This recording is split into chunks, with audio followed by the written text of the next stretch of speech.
Merhaba, hoş geldiniz. Kanalıma ve mutfağıma sefalar getirdiniz. Bugün nefis bir İngiliz mutfağından harika bir yemek yaptık. Çoban turtası. Hadi buyurun geçelim tarife.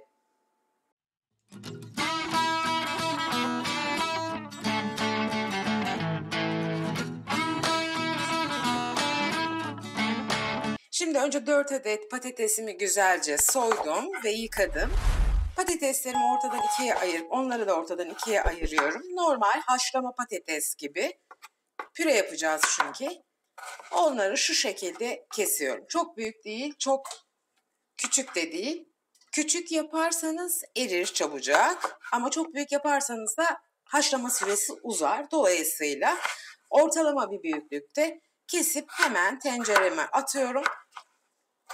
Diğer işlemlerinizi halledene kadar patateslerim pişmeye devam edecek.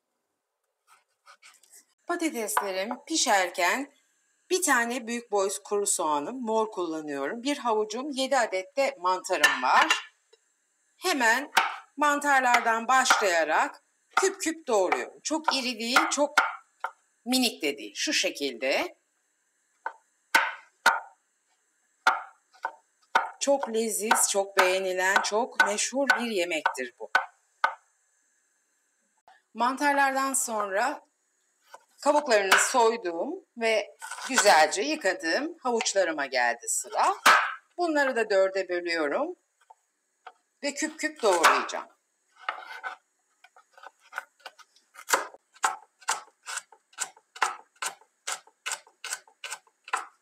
Şimdi soğanımı yemeklik olarak doğrayacağım. Ve doğrama işlemimiz burada bitmiş olacak.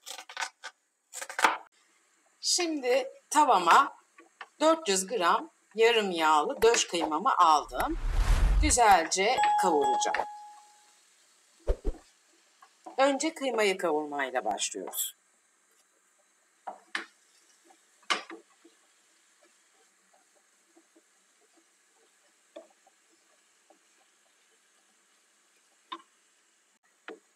Kıymamı güzelce sürekli kaşığımla ezerek kavuruyorum. Hiç yağ koymadım dikkat ederseniz. Bakın şimdi kıymam sulandı.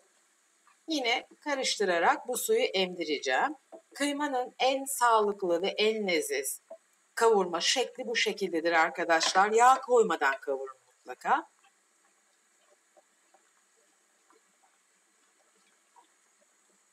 Evet, kıymam yeteri kadar kavruldu. Yarım yağlı olduğu için kendi yağını da bıraktı ama yine de bir 2 yemek kaşığı kadar sıvı yağ ilave ediyorum. Ve hemen soğanlarımı ekliyorum.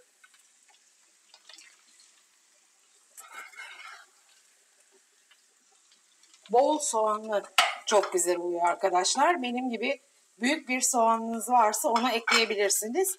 Ama yoksa orta boy ya da küçükse 2 adet kullanmanızı öneririm. Çünkü gerçekten soğanlı çok lezzetli. Adı üstünde çoban turtası. Şimdi soğanlarımla beraber kıymamı kavurmaya devam edeceğim. Bir 3-5 dakika daha.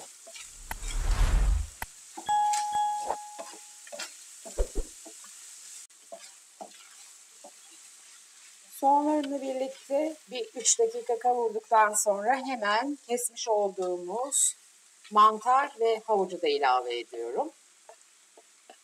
Sizce bu yemeğin lezzetsiz olmak gibi bir şansı var mı? Bu kadar güzel malzemeyle gerçekten özel günlerde misafirlerinize yüz akıyla sunabileceğiniz bir yemek. Çok leziz. Şimdi beraber bir 3-4 dakika daha kavurmaya devam ediyorum ve ondan sonra baharatlandıracağım.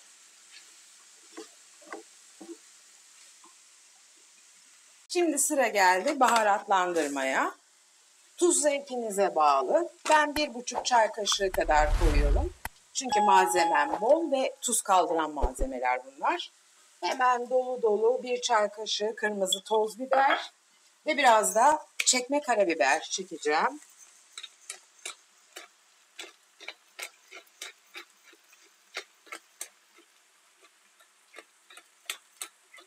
Müthiş bir koku.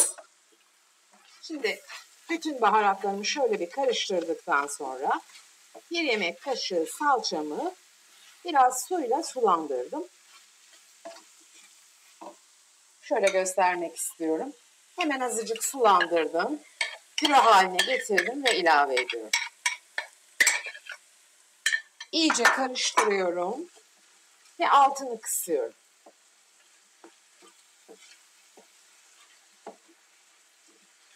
3-5 dakika kısık ateşte domates püresini suyla beraber salçamı çekmiş olacak. Altı kısık, şu an ısı düştü. Bu arada da fırınımı 180 dereceye açtım artık. Isınıyor. Bu arada patateslerimiz artık pişti. Sularını süzdüm. Bir cam kasesini aldım. Şimdi bir ezecek yardımıyla eziyorum. Bu aparatınız varsa işiniz kolay. Yoksa çatalla da ezebilirsiniz. Zaten bu bildiğimiz klasik kadife gibi olan sulu pürelerden olmayacak. Biraz parçacıklı olacak. Hemen şimdi bir yemek kaşığı tereyağımı ilave ediyorum. Çok kaynar patatesim. Tereyağı çok güzel eriyecek içinde. Ezmeye devam ediyorum.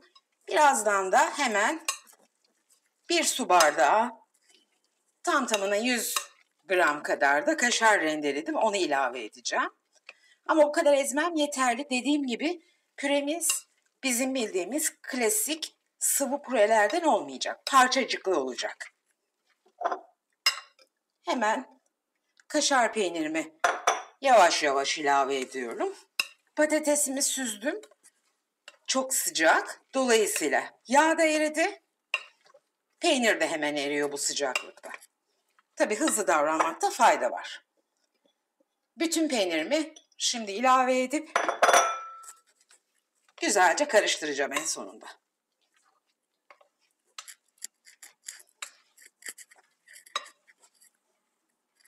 Arzu edenler blenderdan da geçirebilirler. Ama o zaman çok parçacıklı olmaz. Bilginiz olsun. Bu yeterli. Şimdi karıştıracağım. Evet. Gördüğünüz gibi pürem gayet güzel oldu. Hemen tuz ilavesi yapacağım. Tuz sizin zevkinize bağlı. Ben buna da 1,5 çay kaşığı koyuyorum.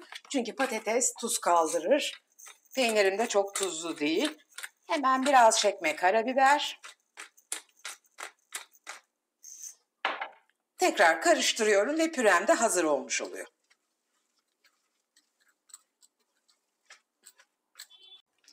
Şimdi şöyle hafif bir yağladığım borcamımı, mutlaka ben borcamımı yağlıyorum çünkü yapışma yapabiliyor borcamlar. Üzerine hemen kıymamızı boca ediyoruz. Kıymamızı borcamımızın dibine yayıyoruz. Biraz sulu görüyorsunuz sos yaptığımız için. Bunu ihmal etmeyin, kuruma yapmasın. Şimdi üzerine de püremizi yerleştiriyoruz ama püreyi güzelce yaymaya çalışıyoruz, karıştırmıyoruz.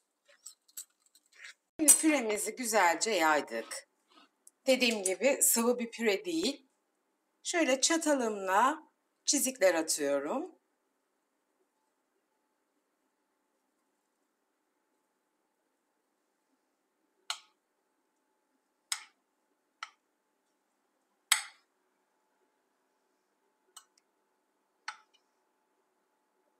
Evet, her yerini çizdikten sonra bir yumurtanın sarısını biraz zeytinyağıyla karıştırdım. Üzerine sürüyorum. Arzu edenler, yumurtayı üzerine sürmek istemeyenler pürenin içine atabilirler bir bütün yumurtayı. Ama ben böyle daha çok seviyorum. Böyle nar gibi oluyor üzeri. Çok güzel oluyor. Yumurta konmak mutlaka gerekli. Dediğim gibi arzu edenler benim gibi sürebilir. Arzu edenler de içine koyabilir püreyi karıştırma esnasında. Nar gibi kızarsın istiyorsanız benim gibi yapmanızı öneririm. Şimdi 180 derecede önceden ısıttığım fırına hemen veriyorum. Bir 10-15 dakika kadar fırınınızın ayarına göre Siz kendiniz kontrol edin. Her fırın farklılık gösterebilir. Zaten hem kıymalı harcımız hem de püremiz piştiği için sadece kızarması ve bütünleşmesi önemli. Girsin çıksın görüşelim. Çoban turtamız 180 derece fırında nar gibi kızardı. Çok güzel görünüyor. Fokur fokur kaynıyor hala görüyorsunuz. Biraz ılınsın. Hemen servis edelim bakalım. Evet, nefis çoban turtam hazır. Bunu kalıp gibi şekilli çıkarmaya uğraşmayın arkadaşlar. Hemen şöyle kaşıkla, çünkü bunun yeme adabı bu. Hemen kaşıkla alıyorsunuz. Çok fazla dökmeden göstermek istiyorum. Ve tabağınıza koyuyorsunuz arkadaşlar. Müthiş bir lezzet. Çok gerçekten sevilen, beğenilen, aranılan bir tat restoranlarda. İngiltere'de de çok seviliyor. Eminim ki Türkiye'de de çok sevilecek ve turtamız hazır gördüğünüz gibi. Eğer şimdiye kadar hiç denemediyseniz mutlaka denemenizi size öneriyorum arkadaşlar. Lezzetine kefilim, ölçüler tam. Umarım siz de bu tarifi beğenmişsinizdir ve evinizde denersiniz. Tarifimi beğendiyseniz videomu beğenmeyi, eğer kanalıma hala abone değilseniz kanalıma abone olup bildirim zilini açmanızı da sizden rica ediyorum. Bildirim zilini açtığınız zaman paylaştığımız her video hemen size bildirilir. Misafirlerinize, sevdiklerinize ikram edebileceğiniz çok güzel yemekler sırada bekliyor. O yüzden bildirim zilini açmayı sakın unutmayın. Beni desteklemek istiyorsanız, bana yardımcı olmayı arzu ediyorsanız eğer videolarımı sosyal medyalarınızda paylaşır ve sevdiklerinize gönderirseniz, emoji de olsa ufak yorumlar yaparsanız gerçekten size minnettar kalırım. Çok teşekkür ederim. Videolarım daha çok kişiye ulaşmasını sağlamış olursunuz. Ben de sizleri hepinizi yanaklarınızdan öperim. Kendinize iyi bakın. Bir sonraki tarifte görüşmek üzere. Sevgiyle kalın. Hoşça kalın.